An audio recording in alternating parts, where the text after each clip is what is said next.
Let's look at a few word problems that involve lengths and rates and practice converting some big paragraph into some kind of equation that we can solve. So let's just start at number 19. It says, a 14-inch piece of steel is cut into 3 pieces. And as I go through these, I always just start to point out or try to mark things that look like they're going to be important to me. 14-inch piece of steel. Okay, some number. Anything that has a number is usually pretty useful, although not all the time. Sometimes they throw in a few extra things. So let's just make a note of it for now. 14-inch piece of steel cut into 3 pieces. And they give some kind of cryptic description of these pieces. The second piece is twice as long as the first piece. Okay. The third piece is 2 inches more than 3 times the first piece. We don't usually speak in this kind of language, although maybe you might receive instructions that are like this. And you might be building something that's proportional in this way. You're kind of referencing some initial length or something like that. But let's try to find the lengths of these 3 pieces. So where do we even start? For me, it usually starts with trying to sketch out some kind of picture of what's happening. Very visual, so it helps me to try to see what's going on. So I'm just going to visualize some piece of steel. Maybe it's like a steel pipe or something. And I know it's 14 inches long.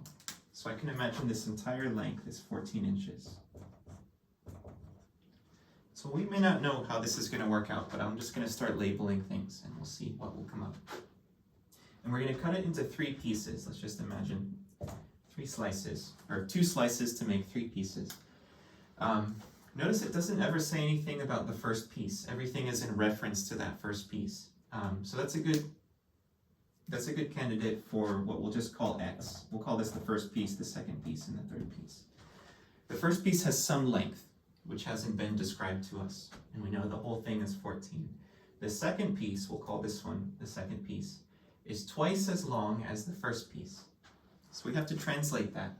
Twice as long.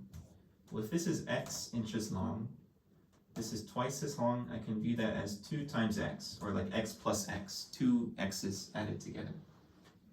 Twice as long as the first piece. Okay, feels good so far. The third piece is 2 inches more than 3 times the first piece. A little bit more like a riddle. So let's try to describe this in terms of X. 2 inches more than, I'm going to be adding 2 to something, plus 2. 2 inches more than 3 times the first piece. So I almost have to flip that around. I can imagine 3 times the first piece, 3x. And I want to be 2 inches more than that, so I can just add 2, 3x plus 2. It takes some time and practice to do this. And you kind of can pick up on some certain keywords that will let you know what kind of operation to do. And this is kind of nice. 3 times is very direct. Twice as long, maybe a little, you have to read into that a little bit more. 2 inches more than, I'm going to subtract. If it said less than, maybe I would subtract instead of add. So we have our diagram, but we still need to build some equation to solve. I need to keep in mind what the ultimate goal is. Find the lengths of the pieces. Well, to know each of these lengths, it'll be crucial to know, it all kind of depends on what that first length is. What's that first piece? So how can we find that out? We need to build an equation to solve. So what equation can we build? What can we say is equal to what? Well, a good candidate for an equation is some kind of total statement. In this case, I know the total length, 14 inches. All of these must add up to this total length of 14. So let's build an equation out of that fact. Some sum of the pieces must be equal to 14. Maybe I'll move this over a little. Something is equal to 14. Well, it should be just the sum of these 3 pieces, this length plus this length plus this length. So let's just add all of these together. Our first length is x, plus 2x for our second one, plus 3x plus 2. If we add all of those up, it should give us 14, if we've set it up correctly. Notice now we just have an equation with a bunch of like terms to combine. We can clean it up pretty quickly, but we can solve for x here. So let's see, x plus 2x plus 3x, 3, 4, 5, 6. 6x's plus 2 equals 14. Let's subtract the 2 over. So 6x equals 12. And then let's divide by that 6. 12 divided by 6 is a 2. It's tempting to stop here because we've solved an equation. We're usually used to inputting our answer and moving on, but let's keep in mind the question. What we just found was the length of our first piece, that x equals 2, this would be 2 inches. So let's go back and find out our remaining lengths. So x is equal to positive 2. The second length is 2 times x, so let's multiply this by 2. 2x is 2 times 2, so positive 4. So that will be our second length. Here's our first length. Third length, 3x plus 2. Let's plug in our 2. So 3 times 2 plus 2. That gives me a positive 6. 6 plus 2 is 8. So our first piece is 2 inches, second piece is 4 inches, third piece is 8 inches long. And we can check, does this add up to our total of 14? 8, 9, 10, 11, 12, 13, 14. So I always start building some kind of picture. This was, if it's about lengths, dividing something, maybe try to draw the entire object to try to visualize, and that's usually helpful for me. And then I go through and just kind of pick apart the question, try to make note of whatever seems useful, and translate some things into mathematical statements. And then the key will be building some equation, so it's always useful to look for some total length kind of statement, or total amount. Let's look at number 22. This one's a little bit different. It says an evening charges $45 plus $32.50 per hour. This is our first case of a kind of rate, like a rate of change in a way.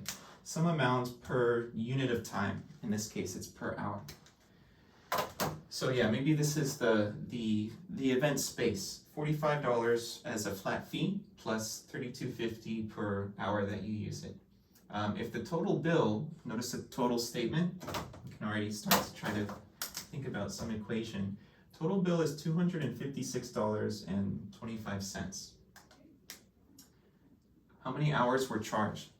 So we want to try to find out how many hours did they charge us for our bill. This is a good practice. If you receive some bill, maybe see if it all adds up. That's a superpower as a mathematician. And you can double check because oftentimes we're given things and just told to believe them. So let's actually find out. But we still need to build an equation in order to solve. But I'll just keep a note. I'll just make note. How many hours were charged? That's what we're trying to solve for. Some amount of time. So let's use this total statement. Something is equal to $256.25. Okay, $256.25. Well, what should be on the left side of this equation? It says we're charging $45, like as a flat fee, like regardless of how much time went on, it's at least $45, plus $32.50 per hour. So $45 as our flat fee, plus $32.55 per hour. So, $32.50 per hour. The per, it's kind of a weird word. You can think of that as a kind of implying multiplication. For however many hours we have, we'll multiply that by $32.50, because it's that charge for every hour that accumulates. So let's write it like this, 32.5, and let's let x be the number of hours. And that's what we want to solve for.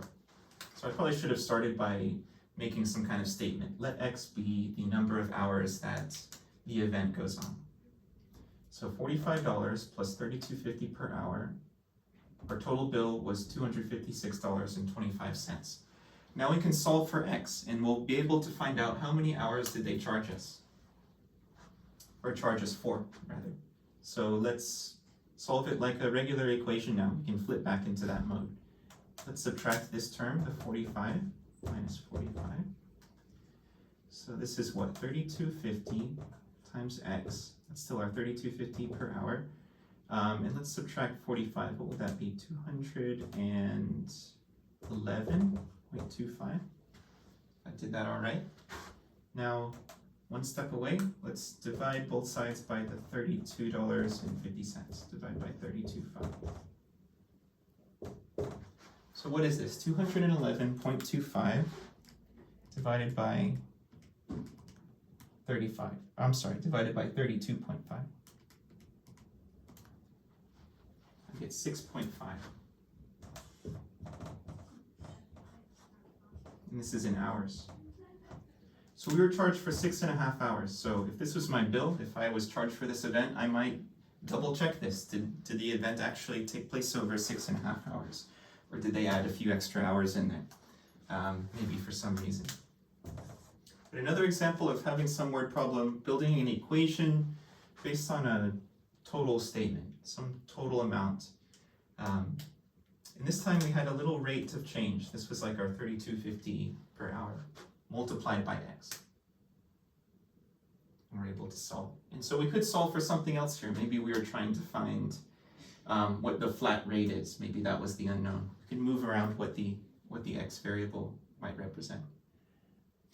Well, let's look at one more rate problem. This one's about a volcano erupting. It says a volcano erupts 13 kilometers from the sea. And lava flows at 0.5 kilometers per hour. The question is, how long until the lava reaches the sea? What should we tell the people on the beach? How long do they have until the lava will be there? So we need, again, to set up some equation to solve. And let me be a little bit more rigorous this time and set out some variables. What am I trying to solve for? How long until the lava reaches the sea? I want to find out something about time. So let's let that be x. I can say kind of formally, like let x equal the time it takes to reach the sea. I'll just say time. And since our rate is in per hour, I'll just say in hours.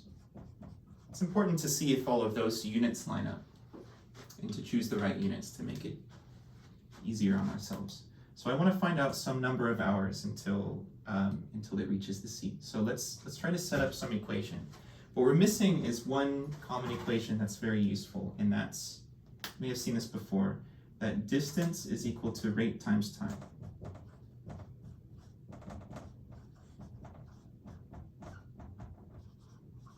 Or you might see this abbreviated as d equals r times t. Distance equals rate times time.